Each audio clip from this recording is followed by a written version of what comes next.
100 anni ad Agrigento, la nuova fatica letteraria del collega Salvatore Fucà, presentato ieri presso il Circolo Empedocleo. Una fatica sicuramente letteraria, come dicevo, perché raccontare 100 anni ad Agrigento non penso sia stata una cosa semplice. No, non è stata semplice, non è stata una cosa breve. In realtà il libro affonda le radici 20 anni fa, quando alla fine del 1999 realizzai 10 pagine per il giornale La Sicilia, riassumendo i 100 anni che si stavano concludendo. Quelle 10 pagine divennero poi una piccola pubblicazione che ebbe anche riscosse un notevole interesse, però era necessariamente incompleta, essendo stata preparata in un lasso di tempo troppo breve, e quindi poi mi ripromisi di ampliare il campo di studi, insomma, e quindi nell'arco di questi 20 anni, sia pure in maniera non continuativa, ho continuato le ricerche, ho cercato di approfondire, e alla fine è nato 100 anni ad Agrigento, che spero sia più completo, anche se sicuramente non è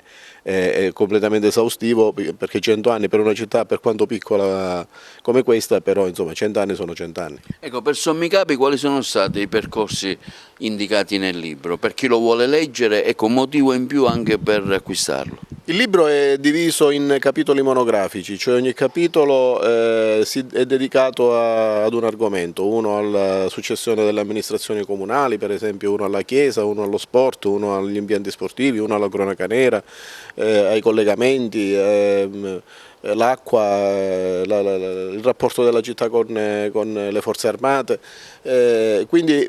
diciamo che è più da consultare che non da leggere dalla prima all'ultima pagina, cioè se uno, dipende in relazione al campo di interesse che uno ha. Quindi se uno vuole avere, diciamo, una traccia dagli ultimi 100 anni storica di Agrigento, ecco, visionando questa tua pubblicazione, diciamo, si rende conto effettivamente di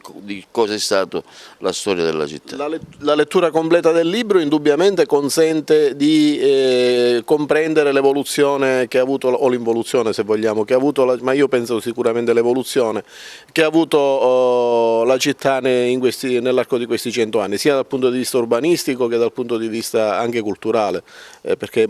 usi, modi, costumi sicuramente sono cambiati in questo periodo di tempo, quindi il libro consente di misurare, ecco, costantemente come è cambiata la città in questi 100 anni. Un capitolo cui particolarmente hai messo più impegno e che ricorderai con più fatica nel lavoro, nella realizzazione? No, non c'è un capitolo, perché la ricerca è stata difficoltosa, anche perché le fonti non sono abbondanti, difficoltosa per tutti i capitoli. Poi ci sono alcuni aspetti che avevo già curato, penso per esempio alla storia della Polizia Municipale, che avevo già fatto in una pubblicazione a parte, quindi è venuto anche più semplice, ma gli episodi di cronaca nera, ecco, potrebbero essere stati quelli un po' più difficili, anche perché è un campo vastissimo, non riesce ad abbracciare necessariamente tutto. Tra l'altro ci sono episodi molto importanti, mi riferisco all'omicidio Tandoi, al Livatino e quant'altro. Poi gli altri capitoli più o meno, insomma, hanno presentato tutti la stessa difficoltà.